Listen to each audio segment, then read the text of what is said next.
সকালে উঠে সারা ঘরের অবস্থা শেষ করে দিয়েছি। এই ড্রেসিংয়ের পিছনে অনেক নোংরা জমেছিল, এগুলো পরিষ্কার করলাম। মাকড়সার জাল ঠাল হয়েছিল, সেগুলো পরিষ্কার করলাম। আর এগুলো তো এই যে ভেঙে ভেঙে যাচ্ছে।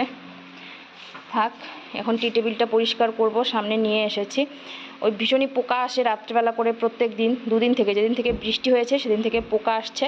তো এখানে অনেক পোকা টোকা জমে আছে, এগুলো পরিষ্কার করব। আর এই যে আমার ছেলের এনার্জি ফেল। খাও, পড়তে হবে না আর, খাও যাও। ওর বাবা আজকে ওকে একটা পড়া দিয়ে গেছে, তো এসে ধরবে সেই টেনশনে আছে। তো এই যে আলনাটাও সরিয়েছি, এই সাইডটা পরিষ্কার করে নিলাম। এদিকেও অনেক ধুলো টুলো জমেছিল। তো চলো এখন ঘরটা ঝাড়ু দেব, দিয়ে ঘরটা মুছে ফেলবো। ব্ল্যাঙ্কেটটা ঢুকিয়ে দেবো। এই যে ব্ল্যাঙ্কেটটা এখানে রেখেছি, বেড কভারটা তুলেছি, ধুয়ে দেবো। চলো বাকি কাজ করা যাক।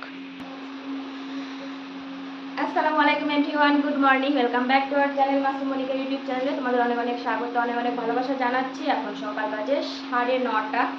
আমি উঠেছি অনেকক্ষণ আগে, উঠে বাইরের কাজ সব করেছি। তারপর ভাবলাম ঘরটা আজকে পরিষ্কার করব, কেননা কালকে দেখতে পাচ্ছিলাম শুয়ে শুয়ে যে টি টেবিলের পেছনে অনেক নোংরা জমে আছে। তো হাওয়াতে হচ্ছে খাটের নিচে ঢুকে যায়। মাসুম তো প্লাস্টিক এত বলি যে কিছু যদি খাবি তো সেগুলো জানলা দিয়ে বাইরে ফেলে দিবি বা উঠানে ফেলে দিবি, কিন্তু ছেলেটা এরকম করে না, বিছানাতেই ফেলে চলে যায় বা মেঝেতে ফেলে।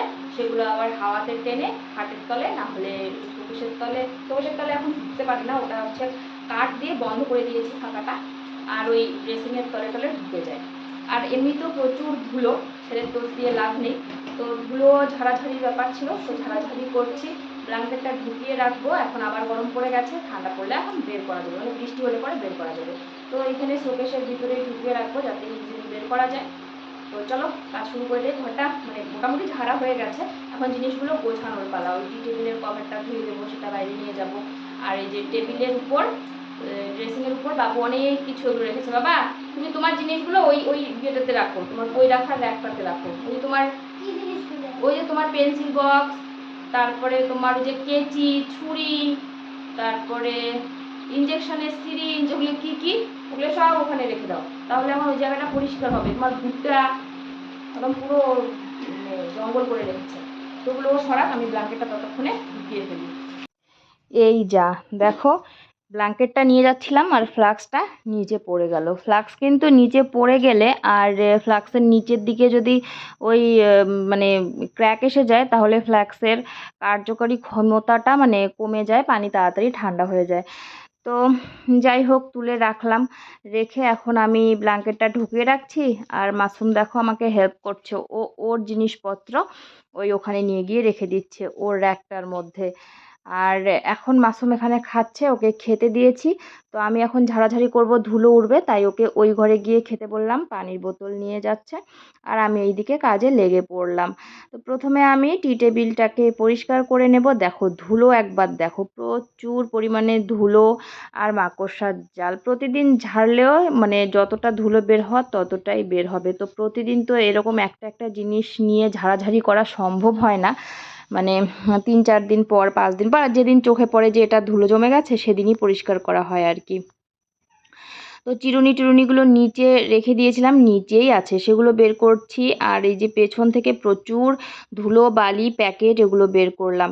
এখন ড্রেসিং টেবিলটা ধরলাম। তো ড্রেসিং টেবিল ধরলাম, টি টেবিলের মধ্যে সব কিছু এইদিকে নিয়ে আসছি। এখানে দেখো মাসুম একটা কাপের মধ্যে কিছু ভুট্টা রেখে দিয়েছে। কি কি যে ছেলেটা রেখে দেয়, এই জায়গাটা একদম অপরিষ্কার অগোছালো করে রাখে, ওরই জিনিসপত্র বেশি। তো যেগুলো নিচে রাখার নিচে রেখে দেব, আর যেগুলো উপরে রাখার সেগুলো উপরে, মানে প্রয়োজনীয় জিনিসগুলো উপরে রেখে দিচ্ছি। আর ওটা হচ্ছে সুইটা ব্যাগের মধ্যে রেখে দিলাম আর কি, সুতো সহ, অনেক সময় সুই লাগে। এখন এই যে টি টেবিলের জায়গাটা মুছে টি টেবিলটা এখানে রেখে দিলাম। নামেই টি টেবিল আর কি, এটা আমাদের ওই কর্নার টেবিল হিসাবেই কাজ হয়, ফ্যান রেখে দেওয়া। তো এখন ড্রেসিং টেবিলটা পেছনটা মুছে নিয়েছি। এখন ড্রেসিং টেবিলটা যেখানকার সেখানে একটু পিছিয়ে দিলাম, একটু এগিয়ে এনে তারপরে পেছনটা পরিষ্কার করেছিলাম। এখন এই দিকটা ঝাড়ু দিয়ে নেব। ঝাড়ু দিয়েছি একবার, তারপরেও বারবার যতবারই ঝাড়ু দিচ্ছি ততবারই একটু একটু করে ধুলো যাচ্ছে আর কি। আর একবার ঝাড়ু দিয়ে এখন ঘরটাকে মুছে নিলেই এই ঘরটার কাজ আমার শেষ হয়ে যাবে। তো এদিকটা মুছে নিচ্ছি, তারপর ওই দিকটা মুছে নেব, নিলেই হয়ে যাবে। আর হ্যাঁ, ধুবো, মানে বেডশিট এই ঘরেরও তুলেছি, ওই ঘরেরও তুলবো, সব কিছু ধুয়ে টুয়ে তারপরে একবারে রান্নাবান্না করব। তো আজকে ভাবছিলাম একটুখানি আমের আচার বানাবো। তো আমের তলায় গেলাম, আমাদের বাড়িতে তো এবার আম হয়ইনি। তো পুরনো বাড়িতে গেলাম, আম গাছের আম হয়েছে কিন্তু অনেক উঁচুতে। মাটিতে একটা পেলাম, সেটা নিয়ে আসলাম, আর একটা ছোট গাছের থেকে একটা ছিঁড়ে নিয়ে আসলাম, এসে কিন্তু আমের আচার বানিয়েছি আজকে। তো বন্ধুরা, ওই ঘর কমপ্লিট হয়ে গেল গোছানো। এখন এই ঘরটা গোছাবো, জামা কাপড় পরিষ্কার করব, বিছানাটা ঝাড়বো, তারপরে এই ঘরটাও মুছে ফেলবো। তো চলো এই ঘরটা তাড়াতাড়ি গুছিয়ে ফেলি।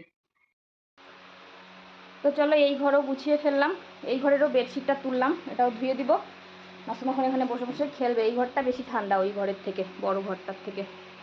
এই যে আলনার জামা কাপড় সব গুছিয়ে রেখে দিলাম, হয়ে গেছে। ধুলো টুলো ঝাড়লাম, এগুলোর মধ্যে পুরো ধুলো পড়ে গেছিলো। এই যে এখানে জামা কাপড় রাখি, মাসুমের, আমার, মাসুমের বাবা, ছোটো মোটো জামা কাপড় এগুলোকে ঢুকিয়ে রাখি। আলনায় না হলে অগোছালো হয়ে থাকে।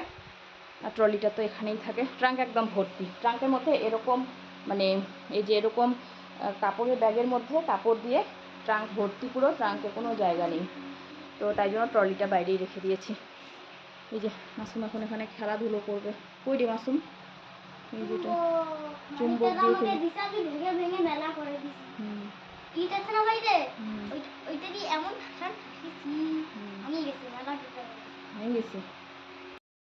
হুম।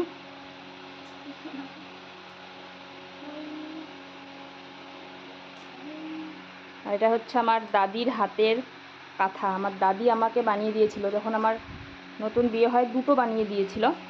আর একটা হচ্ছে এই ট্রাঙ্কের ভেতরে আছে। আর এটা অনেক বছর হয়ে গেল, কিন্তু দুটো বানিয়ে দিয়েছিল। এই যে কাঁথা, 2 নম্বরটা ট্রাঙ্কের ভিতরে আছে। এই যে আমার দাদির হাতের কাঁথা সেলাই, আমিও করেছিলাম সেলাই, দাদি বানিয়ে দিয়েছিল। এই টেরা ব্যাকাগুলো সব আমার সেলাই, এগুলো আমি প্রথম কাঁথা সেলাই করেছিলাম। এই যে বাবুর চুম্বক দেখো আটকে যায়, আর এই সোজা সোজাগুলো আমার দাদির হাতের সেলাই। ব্যথা লাগছে না, আমারটা দেখে আমি বুঝতে পারছি এটা আমার সেলাই। টেরা ব্যাকা এটাও আমারই হবে, বাইরে দিয়ে বেরিয়ে এসেছে।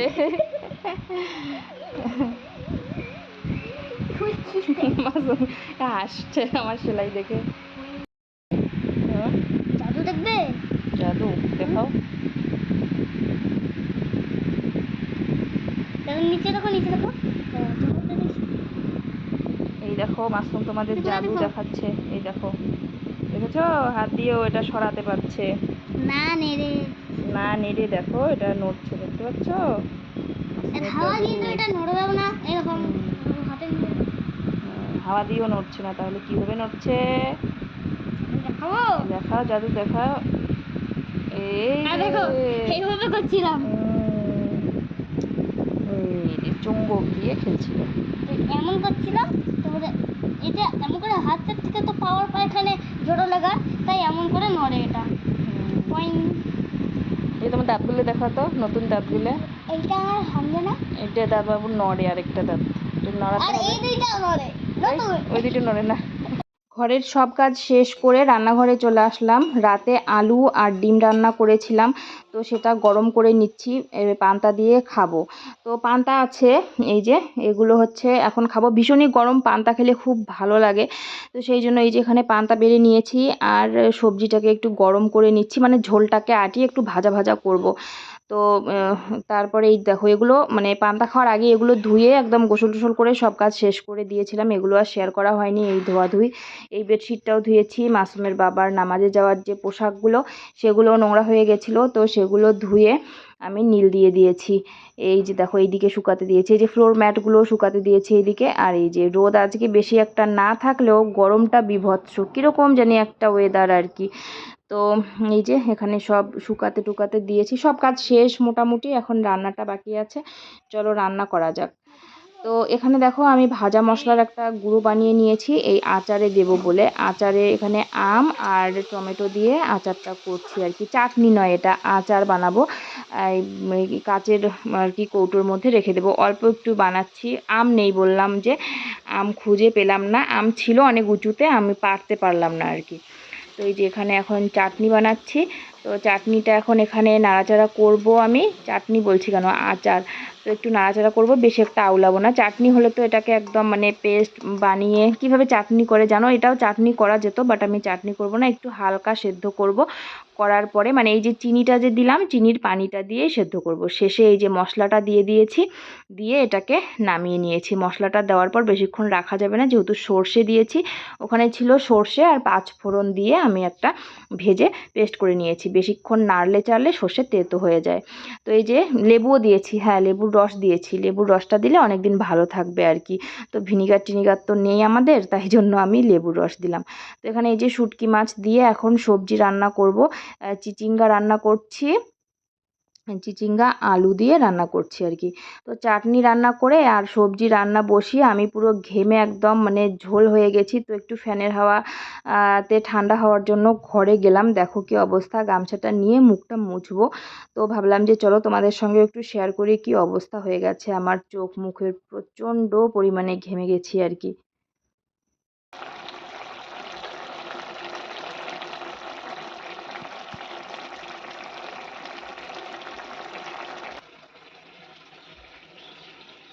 রান্নাটা দেখো হচ্ছে, কড়াইটা চেঞ্জ করে দিলাম। ওই কড়াইটাতে মানে টাইম লাগবে, কারণ ওই কড়াইটা ছড়ানো তো সেই জন্য। তো এখানে আচারটা দেখো আমি একটা জ্যামের বোতলে ভরে নিয়েছি। জ্যামের বোতলটা ছিল অনেক দিন ধরেই। আর তারপরে খাওয়া দাওয়া করে আমরা একটু শুয়েছিলাম, বাট শোয়ার পরে একটু পরেই আইসক্রিম যাচ্ছিলো, তো এত গরম লাগছে আমারই আইসক্রিম খেতে ইচ্ছে করছিল। পরে মাসুমকে ডাকলাম, ডেকে আমরা এখন 2 মা ছেলেতে আইসক্রিম খাচ্ছি আর কি। এই যে দেখো কুলফি আইসক্রিম, আমরা তো এটাকে কুলফিই বলি। তো এই যে এর ইয়েটা পর্যন্ত খাওয়া যায়, এটাই আমার সব থেকে মানে ভালো লাগে যে এর প্যাকেটটা খাওয়া যায়। তো মাসুম দেখো এখানে খাওয়া শুরু করে দিয়েছে, আমিও খাওয়া শুরু করে দিয়েছি। একদমই বেশিক্ষণ লাগেনি, এত গরম, এই গরমের মধ্যে এই আইসক্রিম এক গ্রাসে খেয়ে নেওয়া যায়। তো আইসক্রিম আমরা খেয়ে নিলাম। খাওয়ার পরে শুধু আমরা খেলে তো আর হবে না, আমাদের বাড়ির এই যে সাঙ্গ পাঙ্গদের খেতে দিতে হবে। তো চলে আসলাম মুরগিদেরকে চাল দিতে।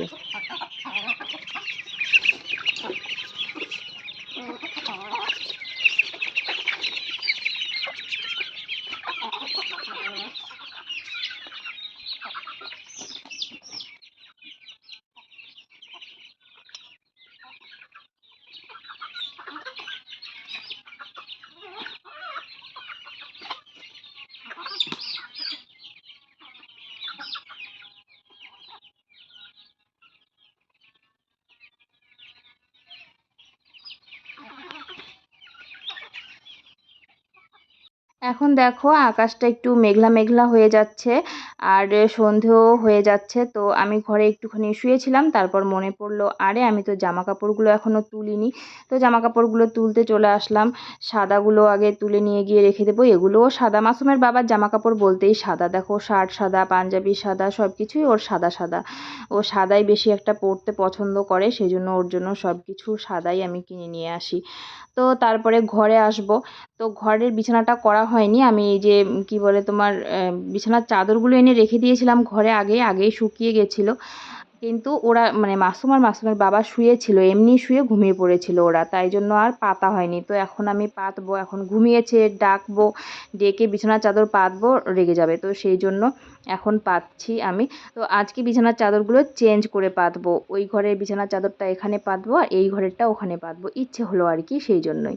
তো এই বিছানার চাদরটা এখানে যে মানে পাতলাম, একদমই ভালো লাগছিল না দেখতে। তো যাই হোক, পেতেছি যখন 2-3 দিন থাক, পরে চেঞ্জ করে দেবো আবার ধুয়ে। তো মানাচ্ছিল না আর কি, ভালো লাগছিল না। ওই আকাশি কালারেরটা পাতলে নিচেও ফ্লোরটাও আকাশি কালারের, বেশ সুন্দর লাগে, মানায় আর কি, দারুণ লাগে দেখতে। তো চলো এখন ওই ঘরে যাব, ওই ঘরে গিয়ে আবার এই মানে এই ঘরের চাদরটা পেতে দেব, কি বলছি আমি। তো জানলাটা লাগিয়ে দিলাম, মশা ঢোকে সন্ধ্যাবেলা করে। এই ঘরে কিন্তু আবার দারুণ লাগছে, মানে এই কালারের বেডশিটটা আমার মানে খুবই পছন্দের। আর এই কালারের বেডশিটটা না বিছানায় পাতলে পরে একটা আলাদাই রকম দেখতে লাগে। তো এই দেখো একটা পাখি ঘরের মধ্যে ঢুকেছে, এই বিছানার চাদরে আজকে পটি না করে দেয়। তো বন্ধুরা আজকের ভিডিওটা এই পর্যন্তই, দেখা হবে তোমাদের সঙ্গে নেক্সট ভিডিওতে। সবাই ভালো থেকো, সুস্থ থেকো, সাবধানে থেকো। আজকে পাখি দেখতে দেখতে আর বিছানা দেখতে দেখতে ভিডিওটা শেষ করছি। চলো আজকের মতন আসছি, সবাইকে আসসালামু আলাইকুম।